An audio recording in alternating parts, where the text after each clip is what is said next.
ভারতের communist party মার্ক্সবাদী জিন্দাবাদ।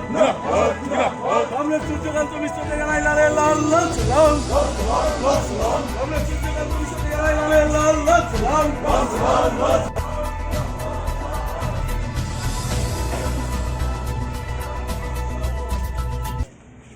সূর্যকান্ত মিশ্র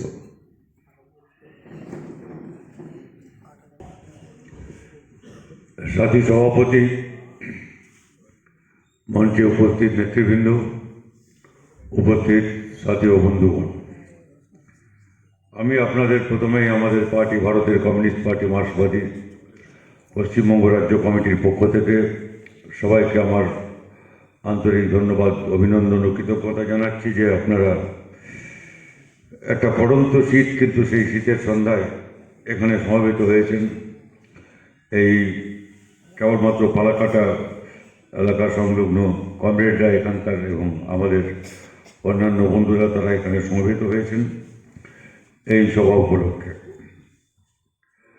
এই সভার উদ্দেশ্য কি আপনাদের বলা হয়েছে এবং জেলা সম্পাদক যেটা বলেছেন আপনাদের, আমি সেগুলো পুনরাবৃত্তি না করেই বলতে চাই যে এখানে জেলা কমিটি, জেলা সম্পাদক মণ্ডলী যা সিদ্ধান্ত নিয়েছেন আমাদের পার্টির, আমরা আবারও আমি আপনাদের অনুরোধ করতে চাই যে সেগুলি প্রত্যেকটি বিষয় খুব গুরুত্বপূর্ণ বিষয় এবং এই কোনোটা বাদ দিয়েই আমাদের সামনে আসন্ন সংগ্রাম, সেই সংগ্রাম আমরা ঠিকভাবে আমরা ব্যবহার করতে পারবো না আরও অগ্রগতির জন্য। ফালাকাটা বিধানসভা উপনির্বাচন একটা ব্যাপার এবং সেই উপনির্বাচনের সংগ্রামকে আমরা বলি যে রাজনৈতিক সংগ্রাম। নির্বাচন মানে হচ্ছে একটা রাজনৈতিক সংগ্রাম, শ্রেণী সংগ্রাম, গণসংগ্রাম, এগুলো খুব গুরুত্বপূর্ণ সংগ্রাম। সেগুলো অর্থনৈতিক দাবি ইত্যাদি নিয়ে হয়। আমরা জানি যে মজুরির দাবি, কাজের দাবি, খাদ্যের দাবি, এই সমস্ত দাবি নিয়ে আমাদের বিভিন্ন সংগ্রাম, গণসংগ্রাম, যেসব আমরা পর্যায়ের মধ্য দিয়ে এলাম এই সময়কালে, যেভাবে আমাদের লং মার্চ ইত্যাদি এসব হলো, তারপরে সারা দেশব্যাপী যে সাধারণ ধর্মঘট এবং শতাধিক কৃষক ইত্যাদি সংগঠনের ডাকে গ্রামীণ বন্ধ, এটা খুব সাফল্যের সঙ্গে পালিত হয়েছে। কারণ এই সময়কালে আমাদের যতগুলো এই 11 সালের পর ধর্মঘট হয়েছে, এইটাই সবচাইতে স্বতঃস্ফূর্ত ধর্মঘট ছিল এবং ব্যাপক আকার নিয়েছিল। এটা আমাদের রাজ্যের অভিজ্ঞতা, সারা দেশের অভিজ্ঞতাও তাই, যে বিশেষ করে এই সরকার আসার পর যতগুলো ধর্মঘট হয়েছে, কেন্দ্রে বিজেপি সরকার আসার পর যে ধর্মঘটগুলো হয়েছে, তার মধ্যে এইটাই সবচেয়ে বৃহত্তম ধর্মঘট ছিল। কিন্তু সেগুলো সব অর্থনৈতিক দাবি নিয়ে লড়ে, আর নির্বাচনটা হচ্ছে রাজনীতি নিয়ে, মূলত রাজনীতি নিয়ে। রাজনৈতিক কারণ এখানে রাজনীতির দলগুলি প্রতিদ্বন্দ্বিতা করে এবং সেখানে রাজনীতিটা একটা খুব গুরুত্বপূর্ণ ব্যাপার। রাজনীতি নিয়ে লড়তে হয় এবং রাজনীতিটা নিয়ে লড়তে হয় যখন আমরা বলি, তখন আমি আপনাদের এটাও বলতে চাই যে কিছু মানুষ তারা মনে করেন রাজনীতি করার কথাটা একটা খুব খারাপ কিছু কথা। রাজনীতি আচ্ছা, আমি কোনো রাজনীতি করি না। ওই রাজনীতি এটা একটা মানে সবচাইতে যদি খারাপ রাজনীতি কিছু থাকে তাহলে ওই যে রাজনীতি করি না যারা বলেন, সেটাই হচ্ছে রাজনীতি না করাটাই সবচেয়ে একটা বড় রাজনীতি। আসলে রাজনীতি এমন একটা ব্যাপার যেখানে আমরা অন্যান্য নীতিগুলো কি হবে সেইগুলো নিয়ে আমরা কথা বলি বা সেই নিয়ে আমরা মানুষের সমর্থন চাই। অন্যান্য সব নীতি মানে আমাদের দেশ, সেই দেশের অর্থনীতি কি হবে সেটা হচ্ছে রাজনীতি। আমাদের দেশের কৃষিনীতি কি হবে সেটা একটা রাজনীতি। আমাদের দেশের শিল্পনীতি কি হবে সেটা একটা রাজনীতি। আমাদের দেশের শিক্ষানীতি, স্বাস্থ্যনীতি কি হবে, পরিষেবা নীতি কি হবে, কর্মসংস্থান কি হবে, ইত্যাদি ইত্যাদি। এই সব নীতিকে নিয়ন্ত্রণ করে যে নীতি, সেই নীতির নাম হচ্ছে রাজনীতি। এবং সেই রাজনীতি সম্পর্কে আমাদের বামপন্থীদের আমাদের একটা নির্দিষ্ট আমাদের সেই ভাষ্য আছে, যেটা আমরা লক্ষ্য আছে, যা আমরা বারবার মানুষের কাছে নিয়ে যাওয়ার চেষ্টা করি। অন্যান্য যারা আছেন, বিশেষ করে আমাদের বিরোধীরা, এখানে তৃণমূল কংগ্রেস আর দিল্লিতে বিজেপি, এই দুয়ের বিরুদ্ধে আমাদের লড়াই, এবং তার বিরুদ্ধে বাকি সমস্ত শক্তিকে আমরা, আপনারা জানেন, শুনেছেন ইতিমধ্যে, আমাদের পার্টি কংগ্রেসের সিদ্ধান্ত, কেন্দ্রীয় কমিটির সিদ্ধান্ত অনুসারে আমরা এই ব্যাপকতম শক্তিকে সমবেত করবার চেষ্টা করছি, যাতে করে বিরোধীদের মধ্যে ভোট ভাগ হয়ে এদের কারো সুবিধা হয়। সেই জন্যে আমাদের দেখতে হবে যে কী করে আমরা ব্যাপকতম শক্তি আমরা সমবেত করতে পারি। এবং সেই পরিপ্রেক্ষিতে যে আলোচনা ইত্যাদি হয়েছে সেটা জেলা সম্পাদক আপনাদের বলেছেন। আমাদের যেহেতু বিধানসভা আসন, আমাদের রাজ্য স্তরেও কথা বলতে হবে কংগ্রেসের সঙ্গে আনুষ্ঠানিকভাবে। মোটামুটি যে বোঝাপড়া আমাদের আছে বামফ্রন্টের সঙ্গে কংগ্রেসের, তাতে আমি আপনাদের এটাই বলতে পারি যে এখানে আমাদের একসাথেই এই লড়াইটা হবে। এবং এটা আমরা যেটা আমরা করতে পারলাম না গত লোকসভা নির্বাচনে, সেই লোকসভা নির্বাচনে ব্যর্থতাটাকে আমরা অতিক্রম করতে পেরেছি, কারণ এটা এখন সবাই বুঝতে পারছেন যে এটা করা, ঐক্য করা কত জরুরি ছিল। আমি আপনাদের যেটা এই প্রসঙ্গে বলতে চাই যে এইখানে এটাও একটা রাজনীতির ব্যাপার। এই যেটা কৌশল, নির্বাচনী কৌশল যেটা, সেটা একটা রাজনীতির ব্যাপার, সেটা অরাজনৈতিক কিছু ব্যাপার নয়। আমাদের 2016 সালে আর 2019 সালে এই দুয়ের মধ্যে ভোটের যে পার্থক্য, যেরকম জেলা সম্পাদক বলেছেন আপনাদের, যে এটা বিরাট পার্থক্য। এই বিরাট পার্থক্যের কারণ কি সে আপনারা জানেন, আমরাও বিশ্লেষণ করেছি। সেই বিশ্লেষণটা হচ্ছে এই যে আমাদের সাধারণভাবে সারা দেশে আমাদের ফলাফল বামপন্থীদের খারাপ হয়েছে, এবং সেটা বিরোধীদের খারাপ হয়েছে।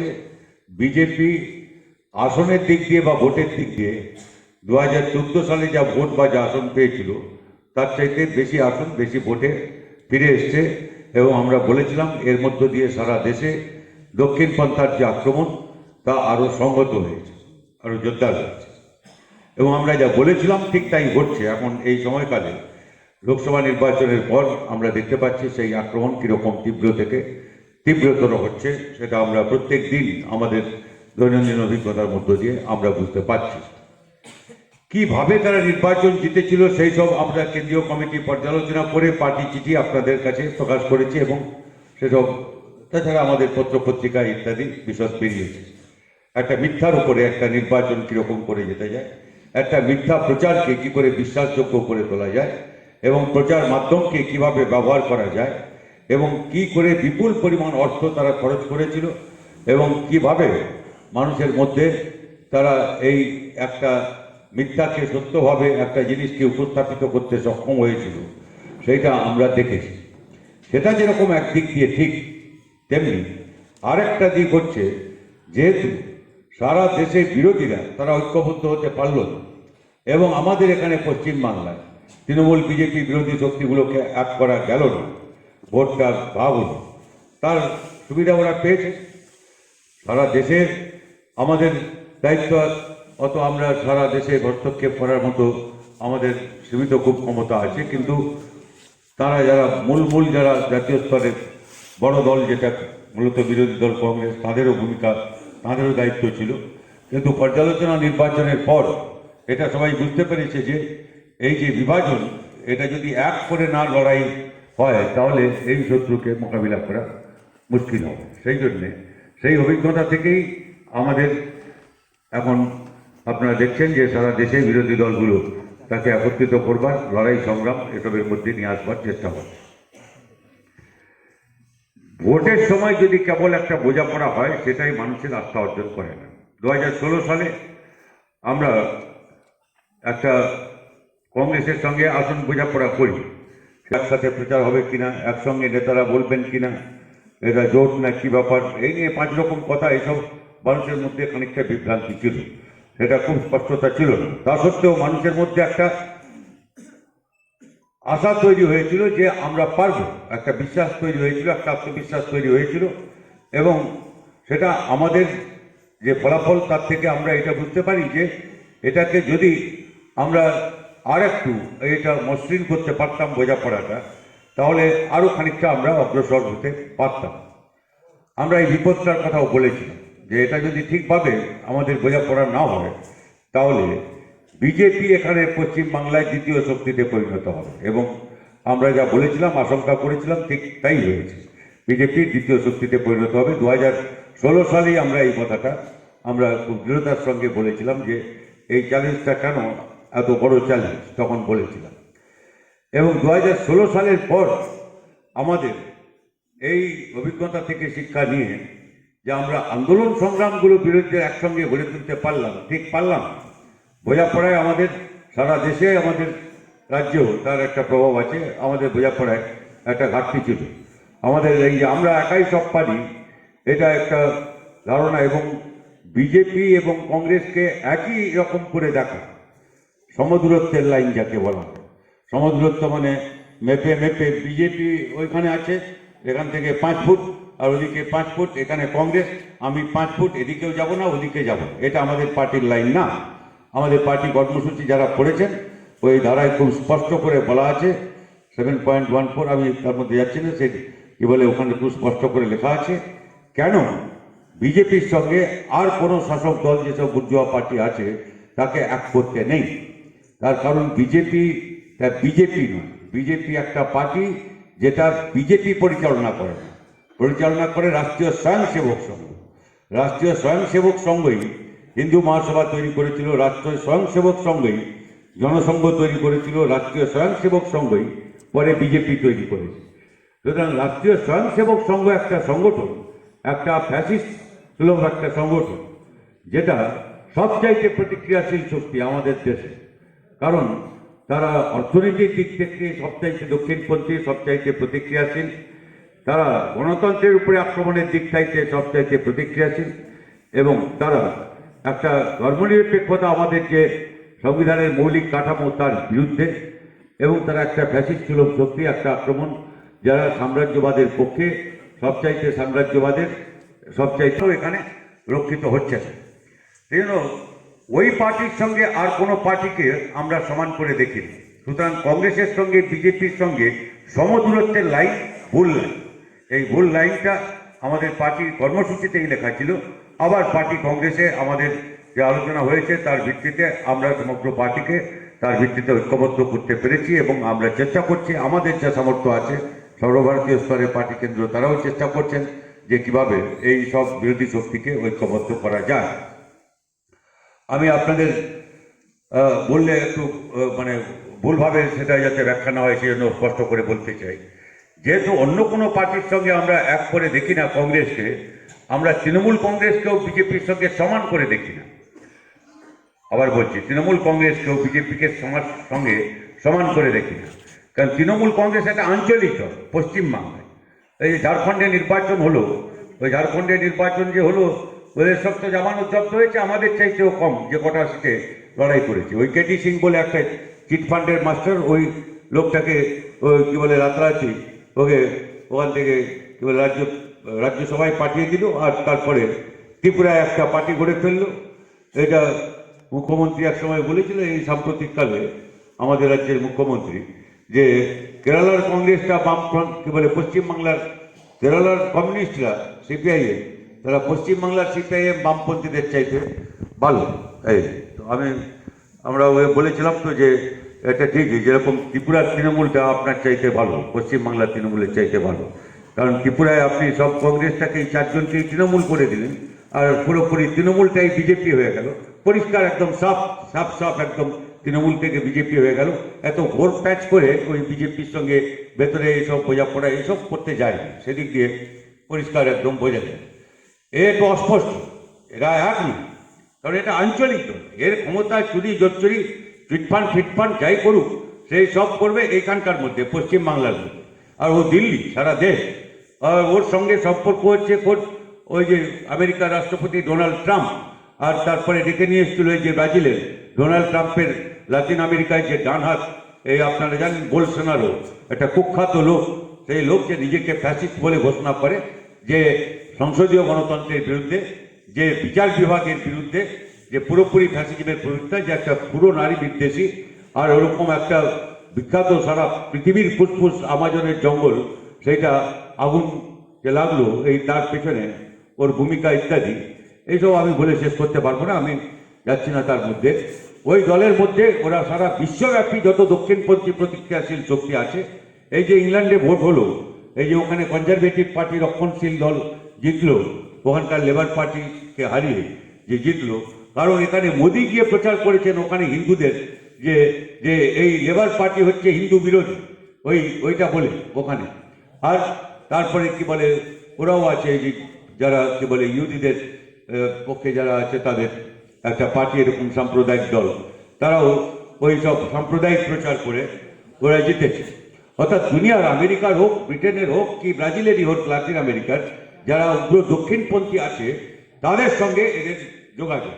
এই হিটলার মুসোলিনির সময় আমরা যা ইতিহাসে দেখেছিলাম সেরকম আমরা 90 বছর পরে আমরা সারা দুনিয়াতে দেখছি। সেই জন্যে ওর সঙ্গে এই খুচরো এদের তৃণমূলকে তুলনা করে খুব কিছু লাভ নেই। কিন্তু আমাদের তৃণমূলের বিরুদ্ধে লড়তে হচ্ছে কেন?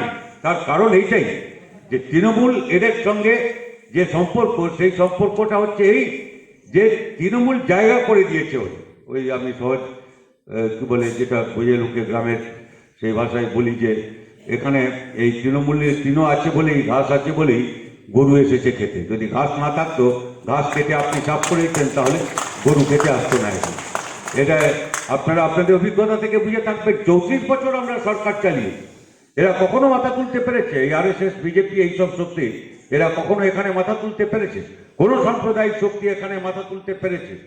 দিল্লিতে শিখদের উপরে দাঙ্গা হলো, এখানে হতে পেরেছে কখনো? কে যখন বাবরি মসজিদ ভেঙে গেল, তারপরে সারা দেশেতে এরকম একটা পরিস্থিতি এখানে কখনো হতে পেরেছে? কোনো সাম্প্রদায়িক শক্তি এখানে কখনো মাথা তুলে দাঁড়াতে পারেনি। এবং সেটা আমরা বামপন্থীরা ছিলাম বলে, এটা কেবলমাত্র সরকার নয়, বামপন্থীরা মতাদর্শগতভাবে, রাজনীতিগতভাবে আমরা এদের বিরুদ্ধে নিরন্তর সংগ্রাম করেছি।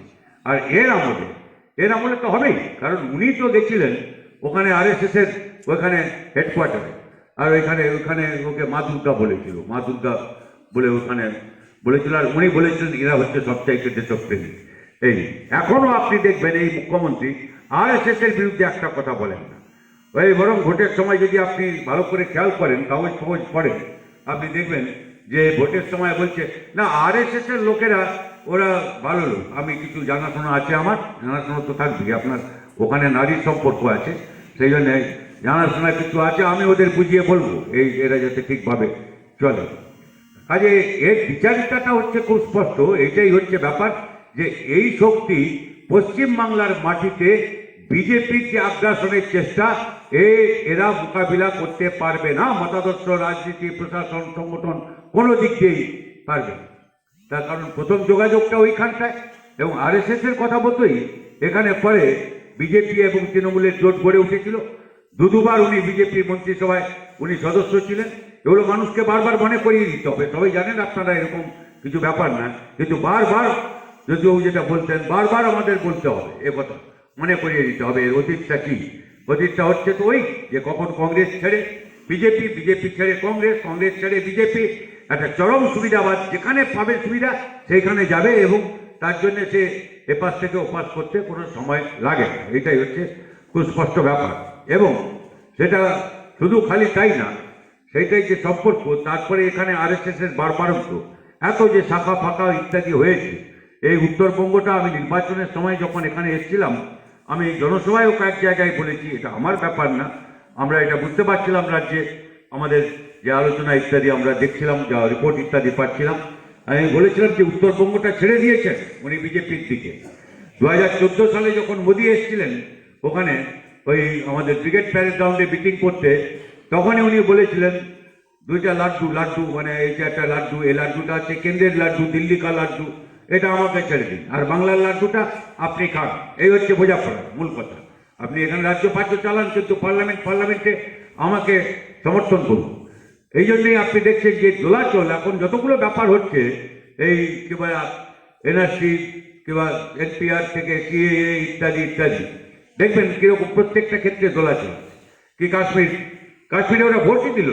এই যে কাশ্মীরে আপনাদের অবস্থানটা কি যদি আপনি জিজ্ঞেস করেন, এটা রাজনীতির প্রশ্ন।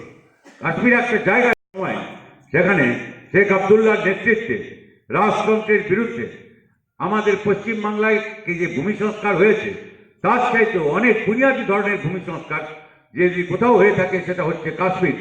আর কাশ্মীরে শেখ আবদুল্লাহর নেতৃত্বে ন্যাশনাল ফ্রন্ট যদি ওই কি বলে যদি ওরা না থাকতো, ওরা যদি কি বলে ন্যাশনাল কনফারেন্স ওরা যদি না থাকতো, কাশ্মীর ভারতের সঙ্গে থাকতো না। ওরা পাকিস্তানের যে বাহিনী আসছিল ওখান থেকে, যারা হানাদার, যারা কাশ্মীরে দখল করবার চেষ্টা করেছিল, ওরাই লড়েছিল তার বিরুদ্ধে। ওরাই ভারত সরকার নেহরুর কাছে খবর পাঠিয়েছিল যে আসুন আমরা একসঙ্গে ওদের যাই ওদের মোকাবিলা করি। ওরা ভারতের সঙ্গে থাকবে, ওরা পাকিস্তানের সঙ্গে যায়, কারণ এখানে গণতন্ত্র ধর্মনিরপেক্ষ একটা কাঠামো, এই তার জন্য লড়াই হচ্ছিল। তার জন্যে অমিত শাহ ছেলে আর আপনার ভাইপো এই সমান্তরালে রেস করে এই যা করছে এখানে। আর ও আসছে ওখান থেকে, সিবিআই আসছে, এই 56 ইঞ্চি ছাতি বড় বড় দেখিয়ে যায়। আর এটা পুলিশ কমিশনারকে ধরতে পারেন এতবার, এই যায় আসে ফিরে যায়। যদি চিদম্বরমকে গ্রেপ্তার করা যায়, চিদম্বরমের কথা বলছি আমি, কেন্দ্রের স্বরাষ্ট্রমন্ত্রী ছিল, অর্থমন্ত্রী ছিল, তাকে যদি গ্রেপ্তার করা যায়, লালু প্রসাদকে, তিনি তো মুখ্যমন্ত্রী ছিলেন, তাকে যদি গ্রেপ্তার করা যায়, একদিন তারপরে জেলে আটকে রাখা যায়, তাহলে আমার মুখ্যমন্ত্রীকে নয় কেন? এই প্রশ্নটা তো আমি, কারণ খুব সহজ, কারণ যেই ওখানে পুলিশ কমিশনারকে ধরবে, এবারে ধরবেই, আর কোনো উপায় নেই। তারপরে মুখ্যমন্ত্রী দিল্লি গেলেন, তারপরে প্রধানমন্ত্রীর সঙ্গে দেখা করলেন, তারপরে স্বরাষ্ট্রমন্ত্রীর সঙ্গে দেখা করলেন, আর দুজনের সঙ্গে দেখা করে বেরিয়ে এসে বললেন না না এনআরসি আমাদের তো নয়, এনআরসি আসামের ব্যাপার, আমরা যা করছি সেন্সাস। আর কিছু বললেন, এনআরসি নিয়ে আপনার কোনো কথা হয়েছে না? আরে আপনি এনআরসি এখানে চেঁচাচ্ছেন, প্রধানমন্ত্রীর কাছে গেলেন আর ওখানে গেলেন, ওখানে কোনো কথা হল না। আর খালি যা বোঝা গেল যে উনি কুর্তা দিয়েছেন আর মিষ্টি দিয়েছেন, বাংলার মিষ্টি অনেকগুলো সব জোগাড় করে ওকে প্রত্যেক বছর যাচ্ছে। তো প্রধানমন্ত্রী বলেছেন, আমি বলছি বলে নয় তো।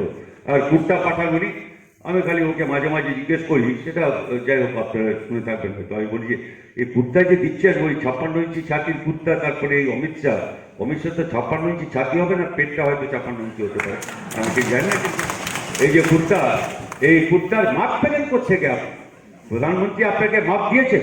আপনি মাপ জানতেন নাকি প্রধানমন্ত্রী পিএমও সেক্রেটারিয়েট আপনাকে দিয়েছে? তা ও দর্জির সঙ্গে পরিচয় আছে। আপনি কুর্তাটা দিচ্ছেন কি করে যে ওকে খাটবে, ঠিক ঠিক বাপে খাটবে, প্রধানমন্ত্রী কি অমিত শাহ খাটবে, এইসব দিচ্ছেন কি করে? সম্পর্কটাই যায়। আর উনি ফিরে এলেন, তারপরে দেখলেন আর আর পুলিশ কমিশনার আমাদের কি বলে, ব্যাস ও জামিন ফামিন পেয়ে গেল, ব্যাস দিব্যি ঘুরে বেড়াচ্ছে। এই আবার গোলমাল আরম্ভ হয়েছে, এখন আবার অফিসারগুলো ট্রান্সফার হয়ে গেল। আপনি দেখেন এই যে এই হচ্ছে খেলা এখন। সেজন্য আমাদের অভিযোগটা, আমরা মনে করি না তৃণমূল এরকম একটা পার্টি যে তাকে বিজেপির সঙ্গে তুলনা করা যায়। বিজেপি একটা সারা দেশের শত্রু, এবং এর রাজত্ব এখানে পশ্চিমবাংলায় আপনার যেটা একটা বড় ডাকাতের সঙ্গে ছিচকে চোরের যা সম্পর্ক হয়, পাড়ার গুন্ডার সঙ্গে আপনার শহরের গুন্ডার ও যা পার্থক্য হয়, ওর সঙ্গে প্রধানমন্ত্রীর পার্থক্য এটা। কিন্তু এটা যেহেতু বাংলা, সেহেতু ওকে তাড়াতে হবে। ওকে না তাড়ালে বিজেপি ঘাস খেতে আসবে, ঘাসকে তাই কেটে সাফ করতে হবে। আর ওই ঘাসকে, বাকি গরুকে কিন্তু খেতে দিতে হবে, খড় মর কিছু দেবেন, যাও বিচালি বিচালি পুরো সব দেবেন। কিন্তু দুষ্ট গরু হলে, দুষ্ট গরুর চাইতে গোয়াল, তাহলে কি বলে, দুষ্ট গরুর চাইতে গোয়াল শূন্য হওয়া ভালো, আর কি শূন্য গোয়াল ভালো। ওটা জানো তো না যে আমি আপনাদের কি বলে জানি, দুষ্ট গরুর চাইতে শূন্য গোয়াল ভালো। এই গরু যে আছে না বিজেপি গরু, এ গরু হচ্ছে দুষ্ট গরু। এই দুষ্ট গরু গোয়াল থেকে ভাগাতে হবে, আর একে ঘাস খেতে যে আসছে ও ঘাসকে কেটে সাফ করতে হবে। সোজা কথা হচ্ছে, এইটা হচ্ছে রাজনীতি, রাজনৈতিক সংগ্রাম। সেই জন্যই বলা হচ্ছে তৃণমূল বিজেপির বিরুদ্ধে যদি লড়তে হয়, যদি দুর্নীতির বিরুদ্ধে লড়তে হয়, বেকারের বিরুদ্ধে লড়তে হয়, কৃষকের সর্বনাশের বিরুদ্ধে লড়তে হয়, কলকারখানার জন্য লড়তে হয়, রাষ্ট্রায়ত্ত সংস্থার জন্য লড়তে হয়, তাহলে এই দুর্নীতি থেকে বাঁচতে আমাদের বাংলা থেকে আর দেশ থেকে এই দুই শক্তিকে, পশ্চিমবাংলার লড়াইয়ে মূল কথা হচ্ছে যে এইটাই হচ্ছে আমাদের রাজনীতি। কেন সেইটা আমি কয়েকটা কথা কেবলমাত্র আপনাদের বলতে পারলাম, বাকি আরো অনেক কথা হয়তো আছে, সেসব আমি আপনাদের অনুরোধ করতে চাই যে যে কর্মসূচি এখানে দেওয়া হয়েছে,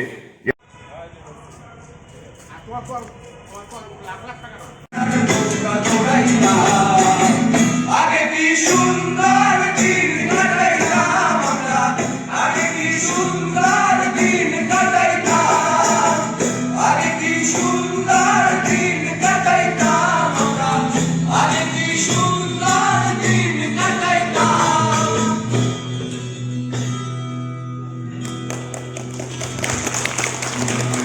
আমাদের শেষ গান আমরা করলাম, কমরেড সূর্যকান্ত মিশ্র উপস্থিত হয়েছে। সবাইকে জানাচ্ছি ইনকলাব জিন্দাবাদ। আপনারা এখন আমাদের অনুষ্ঠানটাকে সাফল্যমণ্ডিত করবেন এই আশা রেখে আমরা আমাদের অনুষ্ঠান এখানে শেষ করছি।